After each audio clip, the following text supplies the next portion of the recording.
con sân khấu mới nó có cầm sọt tiền tươi កំសត់ជាងគេ có kháng đúng không có bác môi mà đây mà ô cầm sọt tiền tươi này កំ cô សត់ជាងគេ và con bên bên chui đấy có mùi cái ô lì dụng màn thấy chứ đập nằm hơi và hay cũng mà đáy còn nơi nào đấy đầu tiên ba lên cho mùi mã ơi đi bom bốnประมาณนี้เลย5เนี่ยปลาได้มาเล่นขโมยออกไงเอาเดินตีเอาเดินกับปลาตัวไหนดีจังเลยเดินตัวไหนนกไทยมันเป็นไอ้ประดำเงาตัวการปลาจำไปเอาปลารวกโมรวกมวยตรงแคมเนี่ยบ้าตามไปทุบดังได้ว่าทลอบชุบมุกปลาประมาณดองชุบตามแต่ตู้ซับดิบ้าเจ้าดังที่ดังได้มอดังกับปลาตัวไหนดังดีเป็นนักกันดังทานตัวเราไทยได้พยาเลยเมาใจเอาได้ตีเลยโอ้ยจังอาเมนมาได้เดี๋ยวหัวซีจมขโมยนั่นก็ร้อนตัวร้อนนี่คือแถมเนี่ยนี่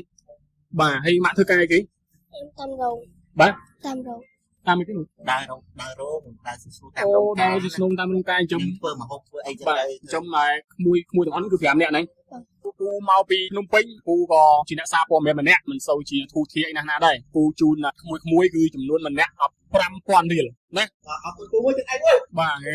บ้าคนสมุนอะไรประมาณนั้นเลยกู អស់24នាក់ เอาไปบุญเนี่ยใส่มันเอาประมาณนั้น ស្រី11នាក់កូននេះឲ្យតែខ្ញុំអត់កាត់20ម៉ឺនទៀតណា บ้าបើเราជួយរៀបរាប់ពីมื่อก่อน តែខ្ញុំសួរគាត់ថាមូលហេតុអីបានអត់ឲ្យប៉ាមកជូនមកតែគាត់ថាខ្ញុំគ្មានប៉ាទេក៏ខ្ញុំសួរចុះសួរឡើងថាមានសភៅអត់មានបណ្ដាសភៅហ្នឹងមកខ្ញុំខ្ចីលុយគេទិញគេហើយខ្ញុំក៏ឲ្យគាត់50000ដំបូងខ្ញុំឲ្យគាត់50000យកលុយទៅសងថ្លៃសភៅគេទៅ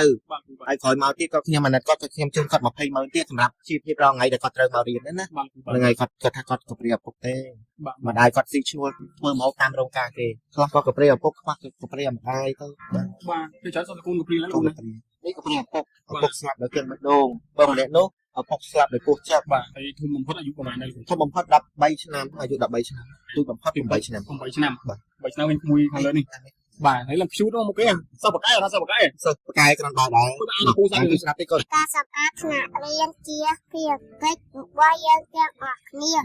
អាទូចតារូបគឺលោកគ្រូណាបាទប៉ុន្តែអានប៉ុណ្ណឹងអាចទទួលយកបានហើយមើលណៃចង់ឃើញអ្នកលេខ1 ដូចមួយអូខេ បាទ មួយ លេខ1ខាងលេខ1 លោកកូនស្រីទៅជាប់ បើមិនមើលដោះម៉ាស់ចេញមើលស្អាតអូស្អាតហើយលេខរៀនបកាយបានលេខ1ប្រចាំខែទេលោកគ្រូណាលេខ1ប្រចាំខែ ប្រចាំខែប្រចាំឆ្នាំ បាទថ្នាក់ទីប្រហែលលោកគ្រូ ថ្នាក់ទី3ក៏ពិបាកច្រើនដោយសារទី1បញ្ហាជីវភាពរបស់គាត់កណ្ណាដល់ពេលគាត់ជីវភាពគាត់អត់ទៅមានគាត់ទៅស៊ីឈ្នួលគេកណ្ណាដល់ពេលទៅស៊ីឈ្នួលគេគឺគាត់ទី1គាត់មករៀនអត់ទីពេលទេមកមួយថ្ងៃឈប់3ថ្ងៃអីចឹងទៅមក2ថ្ងៃឈប់មួយអាទិត្យអីចឹងទៅអញ្ចឹងជាហេតុមួយដែលយើងពិបាកក្នុងការបរៀនណាព្រោះមេរៀនយើងបរៀនទៅមុខហើយយើងអត់អាចថយក្រោយបានទេ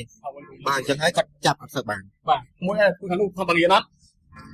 បាទតែស្អាតទេចំកោនេះស្អាតដែរបាទអត់បានតែស្អាតបាទបើសិនជាបងប្អូនយើងចង់ជួយជាសម្ភារៈសិក្សាផ្សេងបាទមកតាមរយៈខ្ញុំឬក៏តាមលោកគ្រូហើយដូចវិធីចាំខ្ញុំដាក់លេខទូរស័ព្ទលោកគ្រូនៅខាងក្រោមខមមិននឹងដើម្បីឲ្យបងប្អូនយើងតាក់ទងមកកាន់លោកគ្រូតលនេះហាប់គុំតាប៉ុនណាគុំ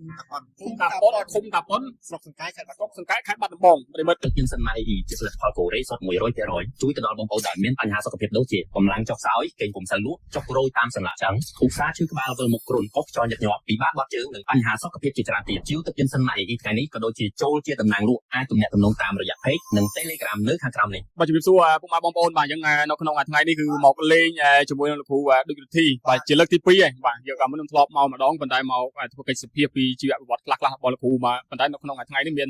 ការងារនៅខេត្តបាត់ដំបងបាទឥឡូវនឹងក៏ថាមកស្កាត់មកលេងលោកគ្រូដល់សាលាតែម្ដងបាទឥឡូវយើងមកដល់សាលាលោកគ្រូហើយបាទហើយបាទគ្រូបាទឥឡូវនេះអូ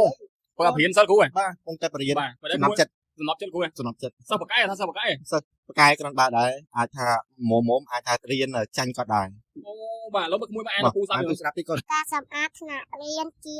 ភារកិច្ចរបស់យើងទាំងអស់គ្នាសិស្សថ្នាក់ខ្ញុំដូវវែងគ្នាសម្អាតបន្ទប់រៀនរាល់ថ្ងៃ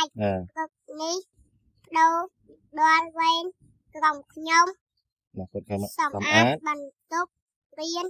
មិត្តភ័ក្តិដែលជាសមាជិកក្រុមទាំងអស់នាំគ្នាទៅសាលារៀនមុនម៉ោងសិស្សដោយយកអំបោះបន្ទប់កន្ទប់និងធុងទឹកទៅជាមួយផង បាទឥឡូវប៉ុណ្ណឹងចុះបាទអូបាទអាទូចតារូបគឺលោកគ្រូណាបាទប៉ុន្តែអានប៉ុណ្ណឹងទទួលយកបានហើយសិស្សគ្រូអត់ប្រហែលដែរលោកគ្រូ ទាំងអស់24នាក់ 24នាក់ បាទ ស្រីបានប្រហែល ស្រី11នាក់ បាទឥឡូវមើលណែចង់ឃើញអ្នកដែលលេខ1 លេខ1អូខេលេខ បាទ 1 លេខ1ខាងលេខ1 លោកកូនស្រីទៅធោះ មើលដោះម៉ាស់ចេញមើលស្អាតអូបាទអូបាទហើយស្អាតហើយលេខរៀនបកកែបានលេខ1ប្រចាំខែទេលោកគ្រូណា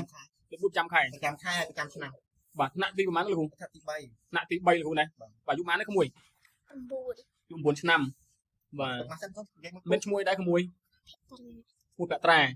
បាទមានបងប្អូនប្រហែលនេះ បងណា អូនស្រុកទាំងអស់ត្រូវ6នាក់ស្លាប់អស់2នាក់ប្រុស អូ 2នាក់ មួយអ្នកស្រាប់ទី ស្លាប់ពីរនាក់មួយនេះ ស្រី4នាក់ បាទ ខ្ញុំបងខ្ញុំប្អូនខ្ញុំ2នាក់ទៀតនៅផ្ទះខ្ញុំ2នាក់បងមករៀន បាទហើយក្មួយជាកូនទីប្រហែល 2 កូនទី2នេះ ចា បងប្អូន6នាក់អូ ត្រូវបង2នាក់នោះបោះកូនបងតែគាត់ស្លាប់បាត់ហើយចង់ម៉ាក់គាត់លើកបងគាត់លើកឆាយខ្ញុំឲ្យគាត់ធ្វើកូនបងខ្ញុំកូនទី2 អូបាទតែប៉ាពុកម្ដាយធ្វើការដែរថ្ងៃ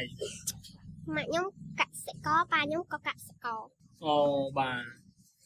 ណាអរគុណក្មួយអរគុណច្រើនបាទប្រិយមិត្តទស្សនិកជនឥឡូវមកជួបជាមួយនឹងលោកគ្រូបាទហើយលោកគ្រូសុខសប្បាយទេមួយរយៈនេះ សុបាយធម្មតា បាទ សុខសបាយធម្មតា សប្បាយធម្មតាទេ បាទ អត់អីទេណា អត់អី សុខភាពអីបញ្ហាសុខភាពខែនេះអី សុខភាពបាក់តិចខ្ញុំ បាទហើយខ្ញុំជិះមកមិនគាត់ពីចម្ងាយតែលោកគ្រូមកដល់សាលាឆ្ងាយដែរ ហើយឆ្ងាយណាស់ ដីប្រហែលជាប្រហែលគីឡូលោកគ្រូ ទាំងអស់វា8 10គីឡូ 8ទៅ10គីឡូ បាទពីផ្ទះខ្ញុំមកនេះគឺ18គីឡូ បាទអញ្ចឹងពីតើលោកគ្រូមកក៏សាលាបឋមសិក្សាស្វាយសប្រិមិត្តបាទឃើញថាឆ្ងាយគូសមដែរខ្ញុំជិះមកតាមផ្លូវមិញហ្នឹងបាទបាទឃើញកូនសិស្សលោកគ្រូគឺស្អាតដែរបាទស្អាតបាទ ជួយចិត្តសំណប់ចិត្តទាំងអស់ហ្នឹង បាទ សភាពស្លូតខ្លះក៏កប្រេឪពុកខ្លះក៏កប្រេម្ដាយទៅ អូបាទគឺច្រើនសុទ្ធតែកូនកព្រាលលោក កូ គ្រូ ន ណា កព្រានេះកប្រេឪពុកស្លាប់ដោយគៀងបេះដូងបើម្នាក់នោះឪពុកស្លាប់ដោយពោះចិត្ត បាទហើយសម្រាប់លោកគ្រូតលការសិក្សាចំពោះក្មួយសពថ្ងៃនេះមានការលំបាកខ្លះ ពិបាកច្រើនដោយសារទី1បញ្ហាជីវភាពរបស់គាត់ បាទ កណ្ណាដល់ពេលគាត់ជីវភាពគាត់អត់សូវមានគាត់ទៅស៊ីឈ្នួលគេ បាទ កណ្ណាដល់ពេលទៅស៊ីឈ្នួលគេគឺគាត់ទី1គាត់មករៀនអត់ទៀងពេលទេ អូ មកមួយថ្ងៃឈប់3ថ្ងៃអីចឹងទៅមក2ថ្ងៃឈប់មួយអាទិត្យអីចឹងទៅអញ្ចឹងជាហេតុមួយដែលយើងពិបាកក្នុងការបរៀនណាព្រោះមេរៀនយើងបរៀនទៅមុខហើយយើងអាចថយក្រោយបានទេ អរគុណ បាទអញ្ចឹងហើយគាត់ចាប់អត់សូវបាន ហើយធំបំផុតអាយុប្រហែលដែរលោកគ្រូ ធំបំផុត13ឆ្នាំអាយុ13ឆ្នាំ 13ឆ្នាំ បាទ13ឆ្នាំ បាទហើយណែ ទូចបំផុត8ឆ្នាំ 8ឆ្នាំ បាទ 8ឆ្នាំវិញក្មួយខាងលើនេះបាទហើយឡើងព្យូតមកគេបាទមកចិត្តគ្រូហ៎ ចិត្តសម្រាប់ចិត្តខ្ញុំមកព្រោះអីពេលខ្លះគាត់រៀនអញ្ចឹងគាត់លួចថៅគេ ហ្នឹង បាទ មកយ៉ាង គឺរៀនលួចថៅគេហើយថ្ងៃមុនខ្ញុំសួរថាថាអញ្ចឹងគាត់ច្រឡំខ្លាចចាស់គាត់ខ្លាចតែចាស់ទេហើយខ្ញុំសួរថាថាណាធម្មតាខ្លួនឯងចង់បានប្តីឬចង់បានប្រពន្ធខ្ញុំនិយាយលេគាត់ថាធម្មតាគាត់យកប្តី ហើយមិនចេះសូត្រមេពីហ៎សូត្រមេពី ពីអត់មេពីចេះអត់ចាឲ្យសូត្រដល់គុំកំភៃកូន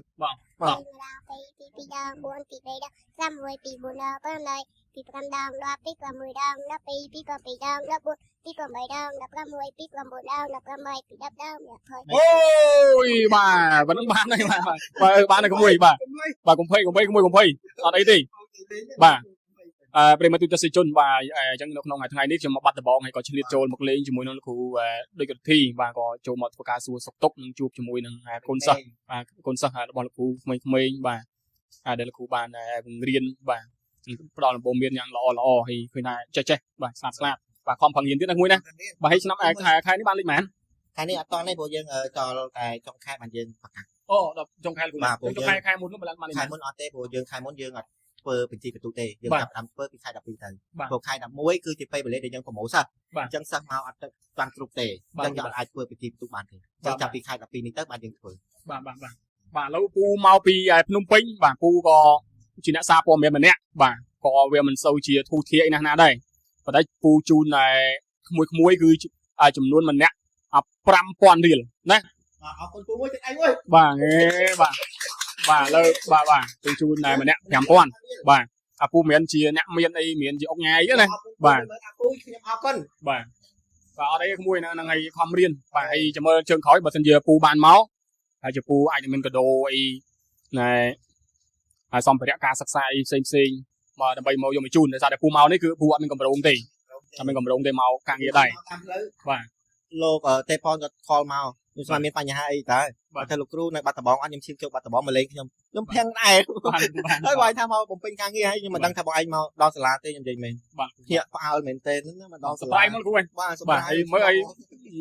បាទ ហើយបើឈ្មោះអញ្ចឹងបើសិនមកប៉ះថ្ងៃនឹងអត់រៀនទៅមិនខកជើងព្រោះតាមភាពធម្មតាថ្ងៃប្រហោះចុងខែនេះយើងអត់រៀនទេណាអត់រៀនទេតែកប់ជួននេះខ្ញុំយកសិស្សខ្ញុំមកដាក់បរៀនថ្ងៃប្រហោះទៅថ្ងៃសៅរ៍យើងបានឈប់សម្រាប់អញ្ចឹងណា បាទគ្រូបាទ ខំមិនខកជើងបាទ គ្រូមើលកូនសិស្សគ្រូមួយណាដែលគាត់កំសត់ជាងគេ កំសត់ជាងគេទៅមើល បាទអូខាងនោះមើលមួយមកនេះមើលបាទអូកំសត់ជាងគេណាគ្រូ កំសត់ជាងគេ បាទមួយមានឈ្មោះដែរក្មួយឈ្មោះគេ ប៉ូលី អូលីអាយុប៉ុន្មានហើយ 10 ពី10ឆ្នាំហើយបាទហើយឪពុកម្ដាយគាត់នៅណាដែរ នៅផ្ទះ នៅផ្ទះ នៅម៉ាក់ប៉ាលេងមួយម៉ាក់ខ្ញុំហើយ ប៉ាលេងជាមួយនឹងម៉ាក់ហើយអូអញ្ចឹងអងឯងនៅតែជាមួយនឹងម៉ាក់ទេមានបងប្អូនប្រហែលអ្នកដែរ តាមនេះ 5នាក់អូអញ្ចឹងមានតែម្ដាយដែលរស់ស៊ីចំក្មួយហ្នឹងគឺអស់ទាំងអស់ហ្នឹងគឺ5នាក់ណាបាទហើយម៉ាក់ធ្វើការអីគេ ខ្ញុំតាមរោង បាទ តាមរោង តាមអីគេនោះ ដើររោងដើរស៊ីឈ្នួលតាម អូ រោង ដើរស៊ីស្នូងតាមរោងការចិញ្ចឹម យើងធ្វើម្ហូបធ្វើអីចឹង បាទ ទៅ ចិញ្ចឹមតែក្មួយទាំងអស់ហ្នឹងគឺ5នាក់ណា កូននេះឲ្យតែខ្ញុំឲ្យគាត់20ម៉ឺនរៀល បាទ តែខ្ញុំសួរថា បាទលោកគ្រូជួយរៀបរាប់ពីមើល តែខ្ញុំសួរគាត់ថាមូលហេតុអីបានអត់ឲ្យប៉ាមកជូនមក បាទ តែគាត់ថាខ្ញុំគ្មានប៉ាទេ អូ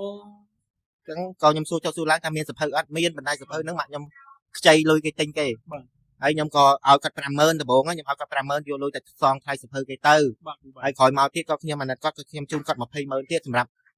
ជីវភាពរងថ្ងៃដែលគាត់ត្រូវមករៀនហ្នឹងណា បាទគ្រូបាទ ហ្នឹងហើយគាត់ថាគាត់ក៏ព្រាឪពុកទេ បាទ ម្ដាយគាត់ស៊ីឈ្នួលធ្វើម្ហូបតាមរោងការគេ បាទ បាទថ្ងៃមុនឈឺឲ្យលុយទៅតែសងថ្លៃពេទ្យទៅអស់100,000រៀលសងថ្លៃពេទ្យ100,000ហើយឲ្យគាត់100,000សម្រាប់ទិញអង្គឬក៏ចាយវាប្រចាំថ្ងៃចឹងទៅណា បាទ បាទអីមួយនេះឯង បាទហើយ តែគាត់ ថាប៉ាទៅណាប៉ាដើរមកលេងក្មួយហងៃអត់ដើរទេអត់ដឹងថាប៉ាទៅណាទៅណីទេចឹងនេះ ខ្ញុំដឹងតែ ដឹងតែនេះ ថៃ នៅថៃ ខ្ញុំដឹងតាមទូរស័ព្ទគាត់ថត មិនមានអីផ្ដាំផ្ញើទៅកាន់ប៉ាដើម្បីឲ្យប៉ารកមករកក្មួយទាំង5នាក់ ចង់ឲ្យប៉ាមកយល់ម៉ាក់វិញ បាទមួយចង់បានភាពកក់ក្ដៅពីប៉ានេះ បាទ បាទប៉ាមានឈ្មោះដែរ រ៉ាត់ បាទ រ៉ាត់ រ៉ាត់ ឈ្មោះអីគាត់ រ៉ាត់ ឈ្មោះរ៉ាត់ ឈ្មោះរ៉ាត់បាទប៉ាម៉ាក់បាយគ្នាយូរនៅក្មួយ ទៅហើយ យូរដែរហើយណា បាទ បាទបើយកទៅក្មួយដែលតាមពិភពនឹងក្តីមកធ្លាប់ជួបមុខប៉ាប្រហែលដង តាមទូរស័ព្ទ ជួបតាមទូរស័ព្ទទេ បាទ បាទអញ្ចឹងតាមពីដឹងក្តីមកអត់ដឹងថាប៉ាទៅណាទៅណីអត់ដឹងទេប៉ុន្តែគាត់ដឹងថាទៅនៅថៃ បាទ ដែលផ្ញើលុយមកចាយ អត់ អត់ដែរទេណា បាទ បាទមួយមានអារម្មណ៍ថាប៉ះភាពកក់ក្ដៅពីដល់ពេលដែលប៉ាបែកគ្នាជាមួយនឹងម៉ាក់ចឹង គាត់ដៅ ប្រិមត្តទស្សនិកជនមកយើងឃើញស្រាប់ហើយណែជីវិតគ្រួសារនៅពេលដែលយើងលេងលះគ្នាហើយជីវិតប្តីប្រពន្ធបាទឃើញអ្វីដែលពិបាកបំផុតហ្នឹងគឺកូននឹងឯងបាទហើយមានតែគាត់ម្នាក់ទេគឺ5នាក់ឯណោះហើយបន្ទុកសពថ្ងៃហ្នឹងគឺមានតែម្ដាយតែម្នាក់ទេបាទខំប្រឹងដើរធ្វើការបាទទីចិត្តទីឆ្ងាយហ្នឹងទៅដើម្បីចំកូនចំនួន5នាក់អញ្ចឹងគឺមានធម្មតាទេបាទបំរែកនេះគឺវាធំណាស់គឺវាធ្ងន់ណាស់បាទហើយដល់ពេលយើងជាឪពុកបាទអញ្ចឹងគឺថាមុននឹងរើគូសកលយើងត្រូវ សិក្សាស្វែងយល់ចិត្តគ្នាបានយូរសិនមុននឹងយើងសម្រេចថាយើងជ្រើសរើសយកគ្នាហើយនៅពេលដែលយើងជ្រើសរើសហើយបើសិនណាបើមានបញ្ហាឬឆ្លោះគ្នាអ្វីដែលសំខាន់គឺកូនឯងដែលបែកបាក់ណាហើយអនាគតគាត់គឺសូន្យហើយ បាទ ព្រោះយើងទី1វាខ្វះភាពកក់ក្ដៅទី2វាត្រូវជាលក្ខណៈថាបាក់ទឹកចិត្តណា បាទ មើលតែគេផ្សេងមើលយើងមកផ្សេងអញ្ចឹងវាខុសគ្នា បាទ អញ្ចឹងទៅចេះតែហៅគាត់មករៀនអញ្ចឹងទៅធាក់កង់មកអញ្ចឹងទៅ បាទហើយខំប្រឹងរៀនណាក្មួយណាបាទដើម្បីជួយម្ដាយយើងជួយបងអូនយើងទៅក្នុងថ្ងៃអនាគតនៅពេលដែលក្មួយរៀនចេះរៀនឆ្លាតបកាយទៅថ្ងៃមុខទៅក្មួយអាចនឹងខ្លាយទៅជាអ្នកដឹកនាំខេត្តឬមួយក៏អាចខ្លាយជាអភិបាលខេត្តយើងមើលមិនឃើញបាទខ្លាយជាឆ្នងការឬមួយក៏អ្នកដឹកនាំអីផ្សេងទៀតបាទហើយយើងត្រូវសន្យាថាខំប្រឹងរៀនជាមួយនឹងលោកគ្រូណាបាទរៀនបកាយលោកគ្រូ មធ្យមបង មធ្យមគ្រូ ម ណា ធ្យម បាទដើម្បីទៅវានៅស្ថិតក្នុងការដុតខាត់ពី បាទ លោក យើង គ្រូ ត្រូវ បន្ថែម ការ ទៀត ដកខាត់បន្ថែមនិងការលើកសំខាន់ការលើកទឹកចិត្តគាត់ បាទ អ្វីដែលសំខាន់បំផុតគឺការលើកទឹកចិត្ត បាទខ្ញុំជឿចិត្តលើលោកគ្រូបាទគ្រូលោកគ្រូបរៀនឃើញថាលោកគ្រូជាពិសេសលោកគ្រូបាទលើកទឹកចិត្ត បាទ សិស្សហើយជាពិសេសហ្នឹងគឺលោកគ្រូមានការចែករំលែកទៅកាន់សិស្ស ច្រើនបាទអីយើងទី1ជាថវិកាសឹងរងថ្ងៃមិនបានច្រើនទេតែម្នាក់1000ឬ2000រៀលហើយសម្ភារៈកាបូបស្មៅដៃសម្លៀកបំពាក់គឺខ្ញុំផ្ដល់ឲ្យស្មើគ្នាទាំងសិស្សអ្នកមានអ្នកអត់និងអ្នកដូចថាក្រកសត់ខ្លាំងចឹងណាក៏ប៉ុន្តែខ្ញុំផ្ដោតសំខាន់ទៅលើដូចខ្ញុំនិយាយចឹងចិត្តខ្ញុំគឺខ្ញុំអាណិតសម្រាប់អ្នកដែលក្មេងៗកព្រាច្រើនជាង បាទ ដូចថាខ្ញុំធ្ងន់ចិត្តជាងតែបើឲ្យខ្ញុំចាយស្មើគឺខ្ញុំចាយទាំងអស់គ្នាគឺថាអ្នកដែលគ្នាអត់គឺបានច្រើនជាងគេ បាទ បាទ បាទអរគុណ អរគុណច្រើន បាទបាទប្រិមត្តទស្សនិកជនហើយឥឡូវយើងក៏សូមធ្វើការបិទបញ្ចប់ហើយបើសិនជាបងប្អូនយើងមានចំណាប់អារម្មណ៍ចង់ជួយជាសម្ភារៈសិក្សាផ្សេងបាទមកតាមរយៈខ្ញុំឬក៏តាមលោកគ្រូ